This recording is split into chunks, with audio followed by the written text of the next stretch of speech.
So hey, it's been a long time no see.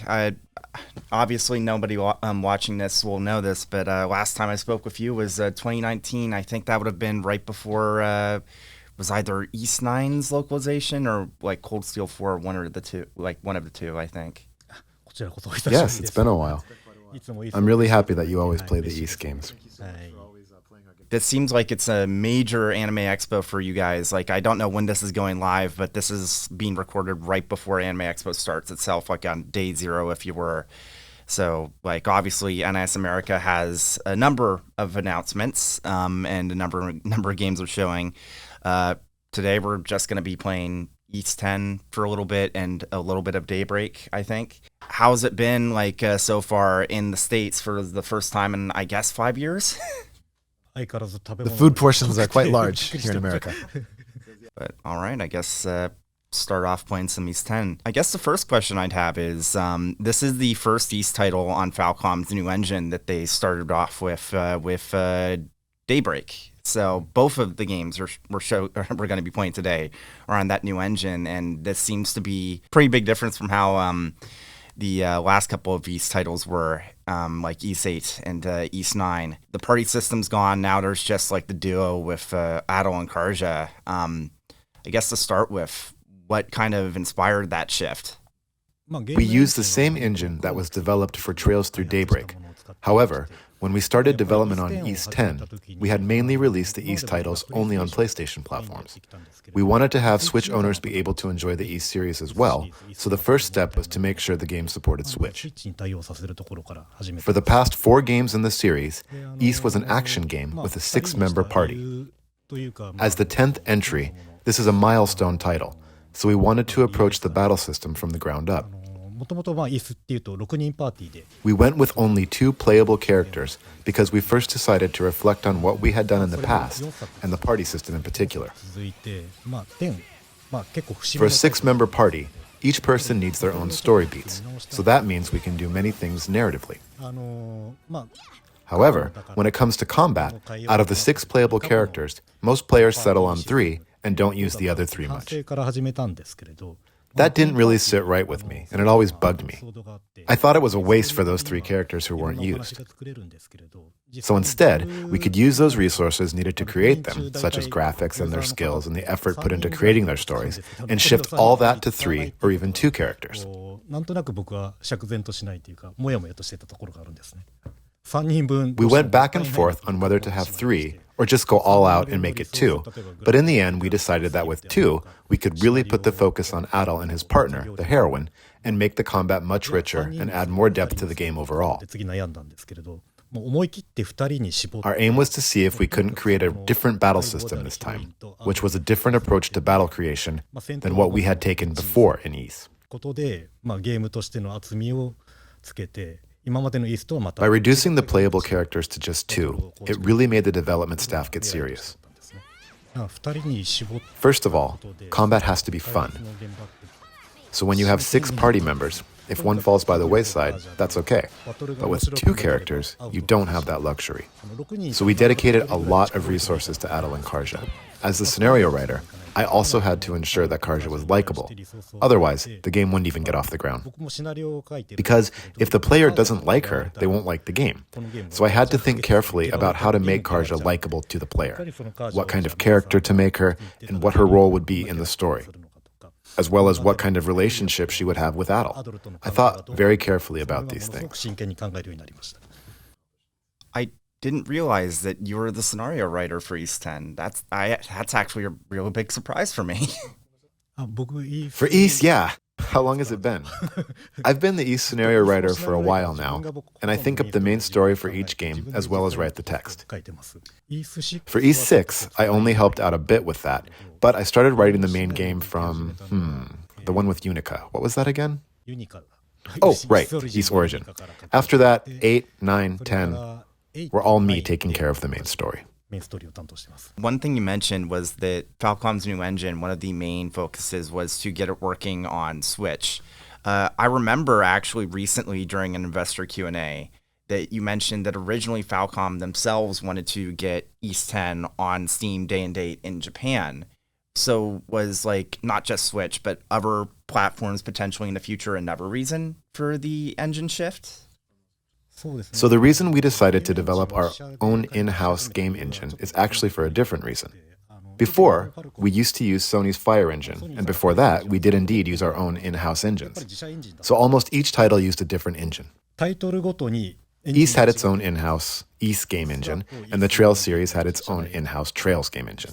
So when, for example, the graphic designers would work on either, the development environment was completely different, and they struggled with that.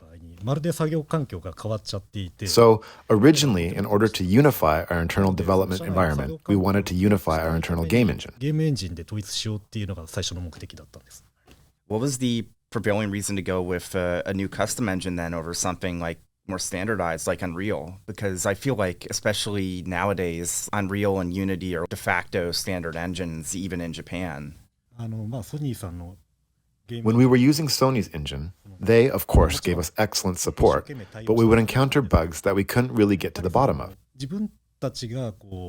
We didn't know whether they stemmed from issues on our side or if they were related to the game engine itself. We felt that it was very difficult to pinpoint where these bugs were stemming from, and it caused us a huge headache. We would spend an inordinate amount of time during debug just to pinpoint something that might, in the end, have stemmed from the game engine itself. We felt it was best for our engineers to completely understand the engine, so we decided to go back to our own internal engine.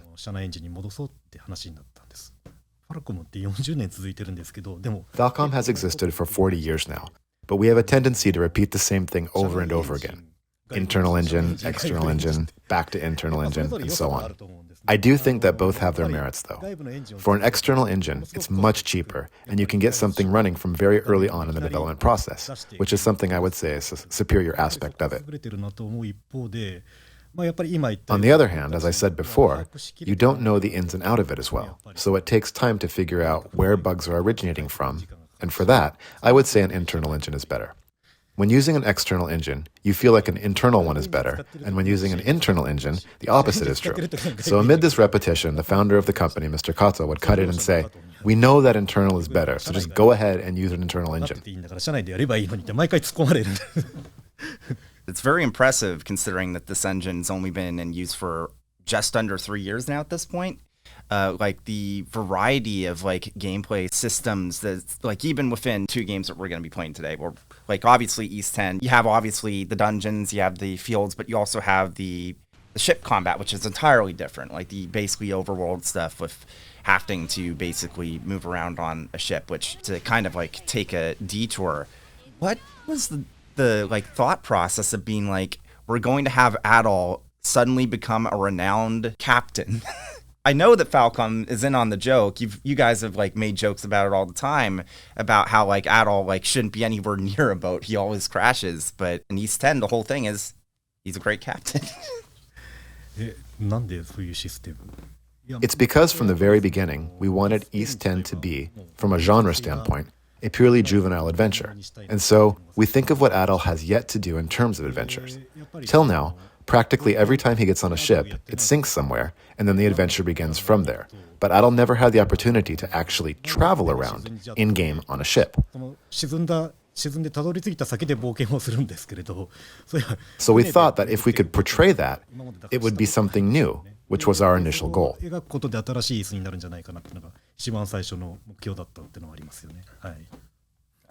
Yes, in Japan when we announced the game, just like you said, James, the players said, "Adol on a ship? What a terrifying thought."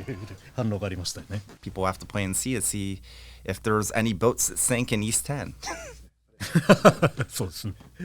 Whatever ship Adol gets on seems to sink. I guess you could say one thing to be on the lookout for in this game is indeed whether or not his ship will sink.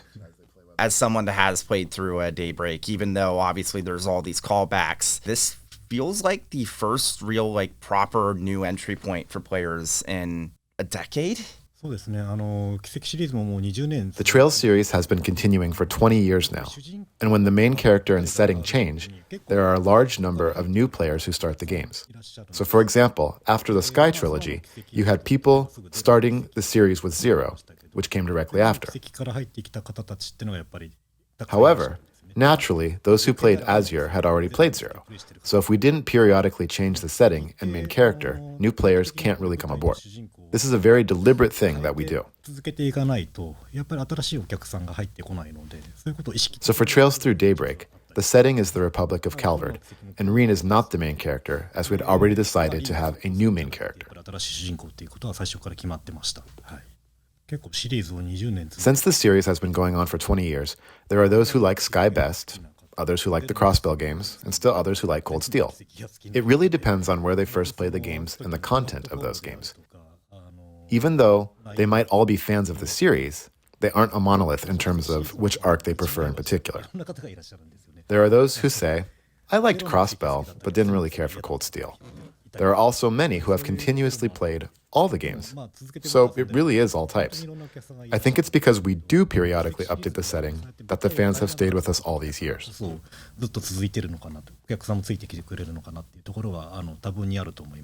One of the main things, like even before launch, I was interested in, like before I had the chance to play it, was the whole system of how you can transition seamlessly between like on-field combat into the command battles, which is really interesting because that's a bigger deal, becoming a bigger deal for RPGs now with like even like Atlas doing a similar system this year with Metaphor ReFantasio. I know that in the past, like Falcom has made it a point that they want to be a trendsetter for the industry. Was that like one of the defining reasons for the new system in Daybreak, or was there another reason for the change? Yes, JRPGs mainly feature turn-based combat. In Trails Through Daybreak, because the game engine has changed and the main character and setting have changed and are new, one thing we wanted to do was to make a new battle system as well.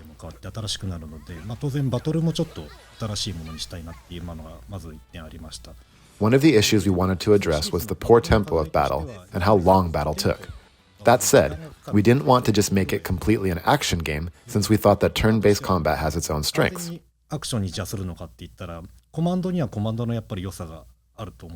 Debating the merits of either system is something we have debated as JRPG directors. But, for us, we wanted to stick to turn-based. However, in order to improve the tempo of combat, we wanted to incorporate some real-time elements. With Trails Through Daybreak, as a first step towards that, we have aimed for something that hasn't been done before, as well as something that feels like an evolutionary step forward, so that players won't be frustrated that things are taking a long time and the game isn't proceeding smoothly.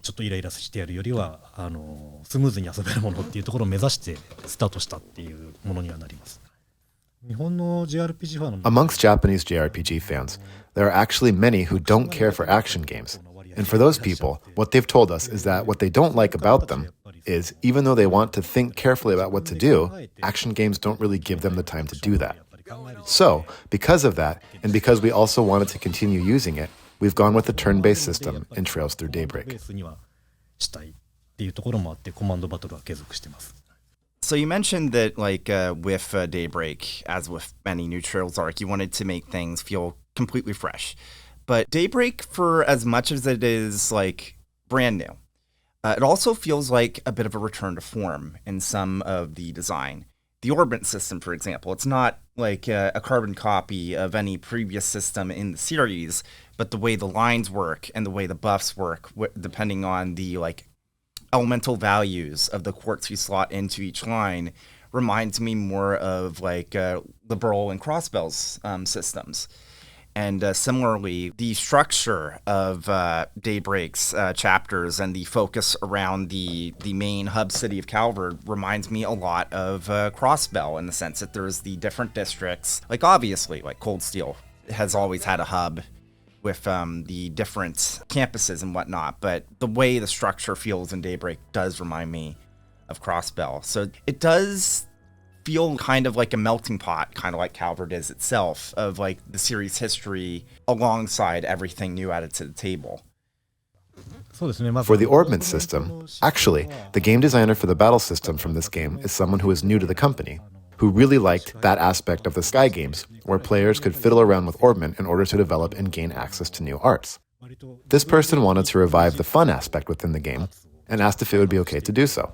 As for how the story proceeds, going to various locations, then returning to a main base of operations was something that the scenario writer came up with, and you could say it resembles the Crossbell games a bit. In Crossbell, you have the special support section, and this game has the Spriggan. In the case of the special support section, they are a public-facing apparatus of the police department, whereas the Spriggan is a self-employed person and sometimes does detective work. I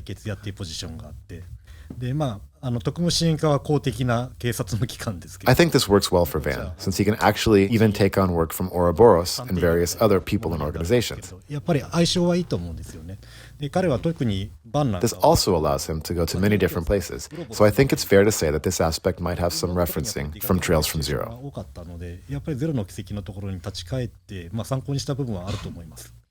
Yeah, Van as a main character reminds me quite a bit of Kevin from Trolls in the Sky the Third, where he has something in his past that obviously through the course of the story comes to light, and you find out more about why he might have this gruff attitude, why he might have a bit of an edge to him.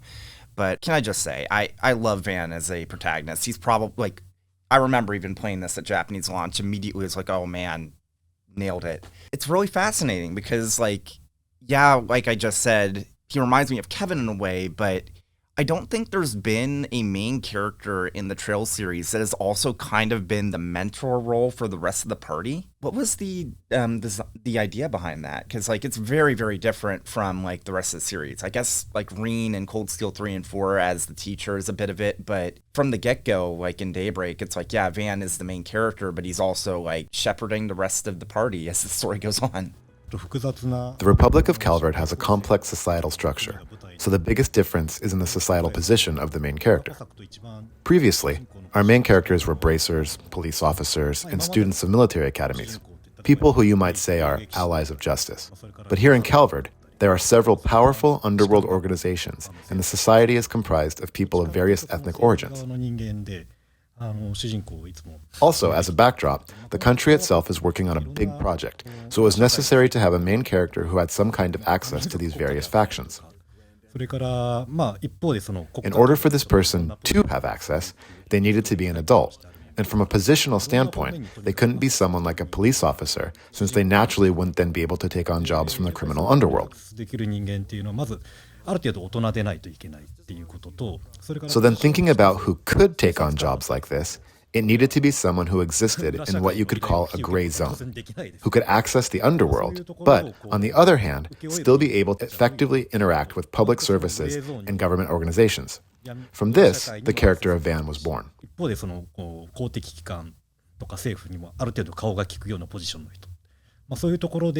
At first, one idea was to have him be an Ouroboros enforcer, but if we did that, then that would be a little too unbalanced from the perspective of being towards the underworld too much. So, while thinking up the perfect position for him, what we landed on was his job of a Spriggan. In previous games, like, you had bracers, you had police officers, you had military academy students. One thing that struck me when playing through this game at Japanese launch was just how, like, in previous entries in the series, even if on the surface, like, when it came to side quests and whatnot, you're coming from a different position, they even kind of joked about it in Trails from Zero, where it was like, yeah, you're basically a bracer. The special support section is basically, you are bracer cops.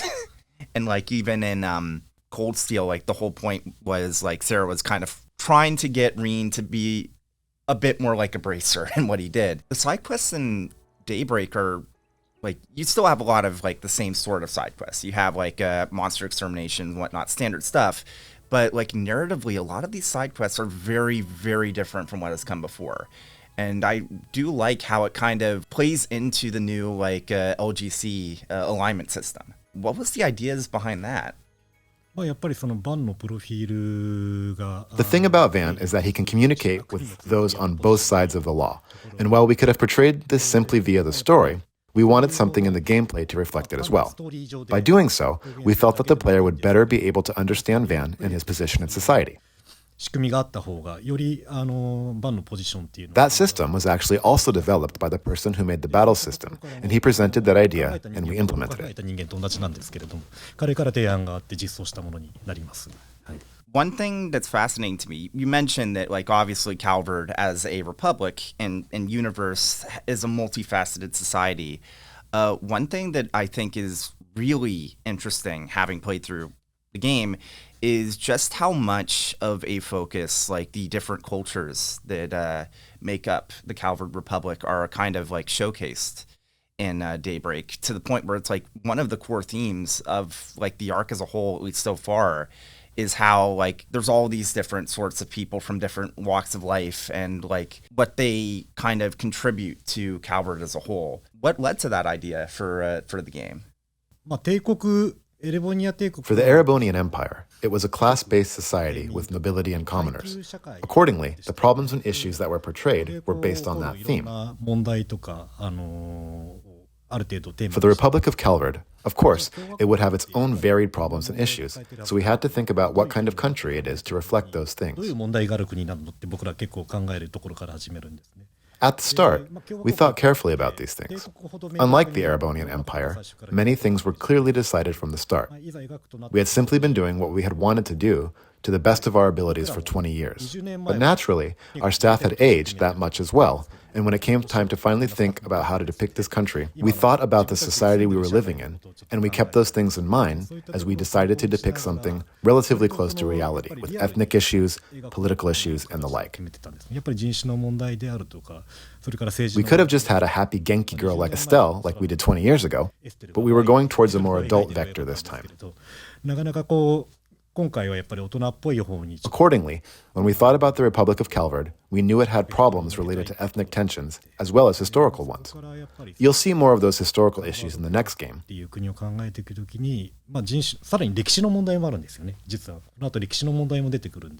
to making things more realistic, I think that players will find that we were able to create a new type of story compared to anything else in the series.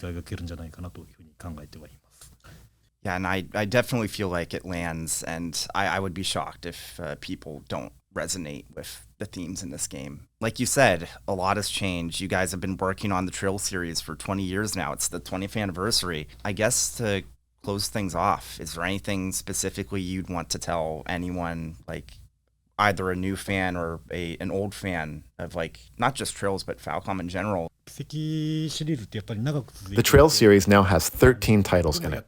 Still, even though it has been continuing for so long, there are still many out there who haven't tried any yet. With a 20-year history, many people out there are apprehensive and wonder if it's okay to jump in the middle.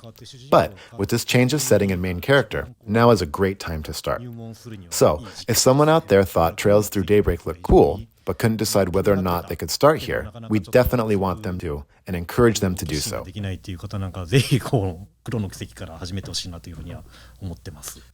For those who have played all the Trails games up till now, I think one of the biggest draws will be to finally see Calvard, which is a place that has been talked about for so long.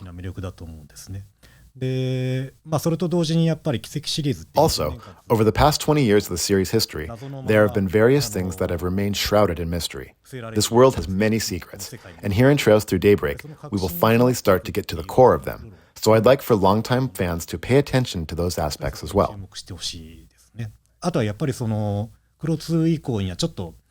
Also starting with Daybreak 1, there will be some familiar faces making reappearances. In fact, a journalist in Japan remarked how seeing a certain character made them feel like they were watching over their own daughter's growth. I think you can only get that kind of reaction from spending 20 years with something. This is something that can only really be experienced in the Trails series, and I want people to experience those kind of feelings.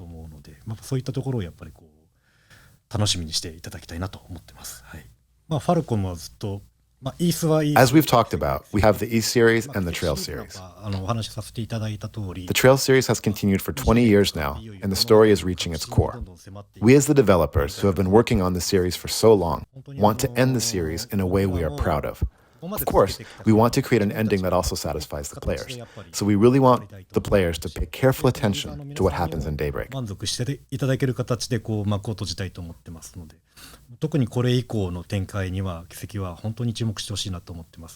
それからイースに関してはもう本当に Ys is a series that has been continuing for 36 years, and in order for it to continue, there are some things that we must change, and even though it is a series with much history, we need to create new challenges for ourselves with it. We will give it our all to continue both series. で2つのシリーズを続けてきてるんですけれど、やっぱり長くスタッフも関わっているので新しいことがやりたいっていうスタッフも出てきていて、実はファルコムの社内でちょっと Our staff has worked long and hard on both, and there are many who want to try their hands at brand new things. And we are actually working on some brand new projects. One is the previously announced Tokyo Xanadu, but we also have others as well. それ以外にもさらに用意しているものがあります。で、日本ファルコムとしてはやっぱりシリーズとして続けてきたもの。 So, we will continue to make titles for our series and do our best to bring you brand new titles as well. So please continue to follow our work. 注目していただければなと思います。はい。